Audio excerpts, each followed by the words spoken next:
So, if we talk about this figure of speech, guys, अगर हम figure of speech की बात करें, so there are basically there are lots of figure of speech over there, but आपके paper में जो prominently आता है वो नंबर 1 आता है simile, number 2 metaphor, number 3 alliteration, number 4 repetition, number 5 personification, number 6 oxymoron and number 7 पन भी बहुत कम आता है, कोई इतना ख़ास नहीं है। बाकी के जो 6 हैं वो मोस्ट इम्पॉर्टेंट है, जो आपको पता होने चाहिए।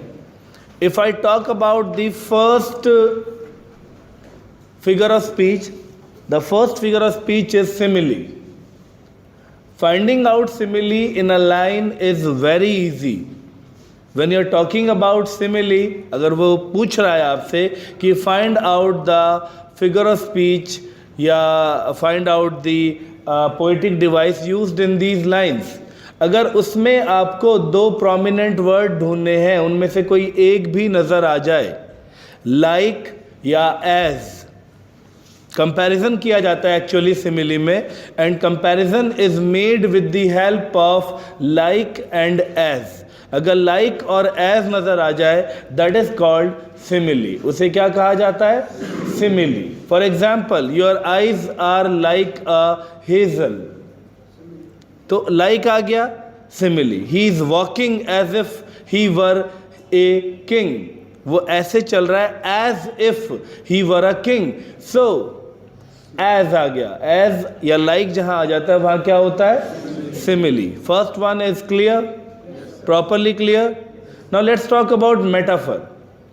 Metaphor भी कंपैरिजन के लिए यूज होता है, लेकिन कंपैरिजन कर दिया जाता है without using like and as.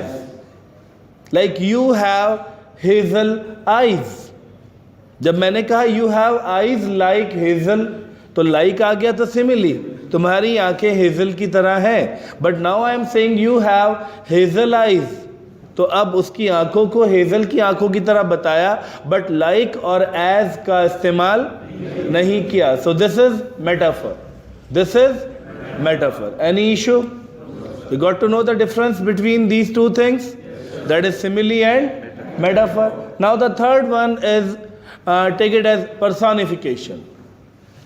When non living object is considered as a living object and then the things are being talked about that, like that, then that is called personification. जब किसी non living object को living मानकर बात करी जाती है, उसे living personify किया जाता है, उसे living समझा जाता है और समझाया जाता है, then that comes in the category of personification. Example, आपने क्लास 10th में पोएम पढ़ी थी, the rime of the ancient mariner पढ़ी थी। उसमें एक लाइन थी कि तूफान आया, and the storm blast came, तूफान आया, and he was tyrannous and strong. तूफान बड़ा ही टायरेनस और बड़ा ही स्ट्रॉन्ग था।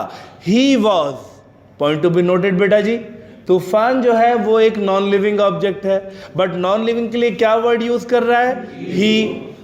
So he is used for basically for living object. So यहाँ non living को हम क्या मान रहे हैं? Living. So that's why यहाँ पर कौन सा figure of speech हुआ? Personification. And the sun came out of the sea. समुंदर से सूरज बाहर निकला। He shone bright. He shone bright. He for a non living object called sun. सन जैसे नॉन लिविंग ऑब्जेक्ट के लिए ही का यूज हो रहा है। कौन सा फिगर ऑफ स्पीच है? Personification. Any problem? Any problem? 2 clear हो गए। Third one is alliteration, fourth one is alliteration. Alliteration means repetition of a single alphabet. जब एक ही अल्फ़ाबेट बार बार रिपीट होता है, then that comes in the category of alliteration.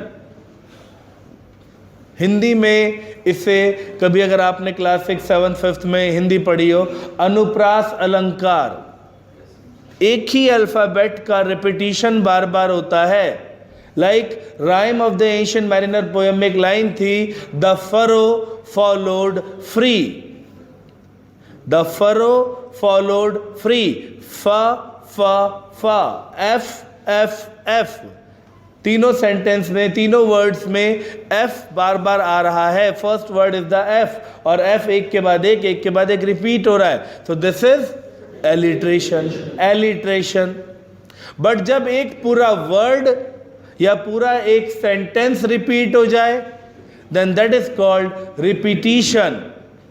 जब एक पूरा वर्ड या पूरा एक सेंटेंस रिपीट हो जाए, then that comes in the category of repetition. Example, water water everywhere, not a drop to drink. Now water is being repeated 2 times, water water. तो आप बोलेंगे सर इसमें तो एलिट्रेशन भी आ रहा है क्योंकि W W.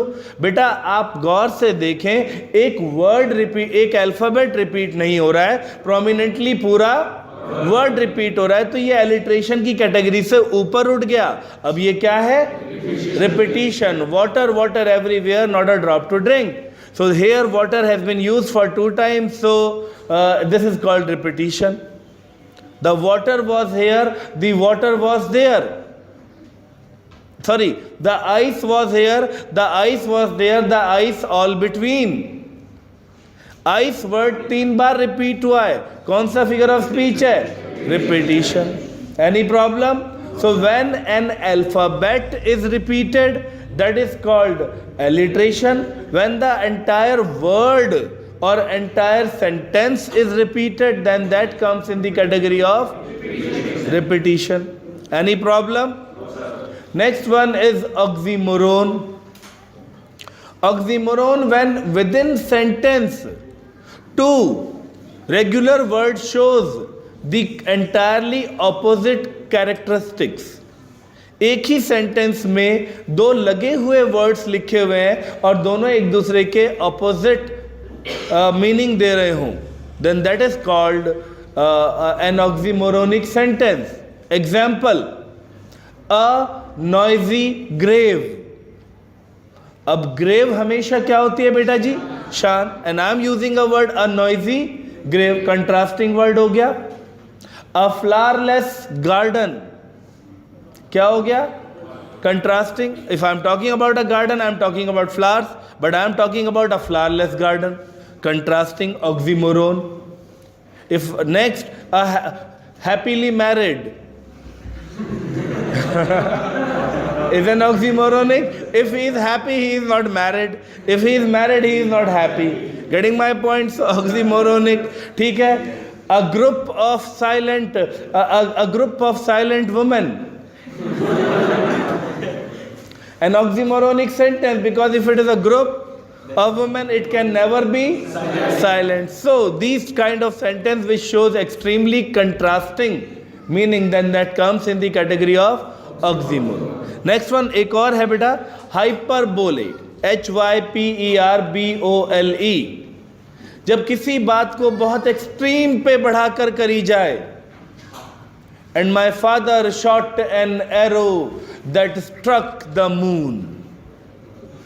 It is really impossible कि somebody shooting an arrow and that is going and striking the moon. So when somebody is talking at a very upper level, exaggerate कर बात कर रहा है, then that is hyperbole. बोले तो high पर चढ़कर बोले. कोई हाई पर चढ़कर बात कर रहा हो तो that is hyperbole. Any problem? So these are the basically figure of speech or the parts of speech which are used in any kind of poetic form over there. So poetry में ये जो poetic devices होती हैं वो यही होती हैं. Any issue? No, sir. Any problem? No, sure.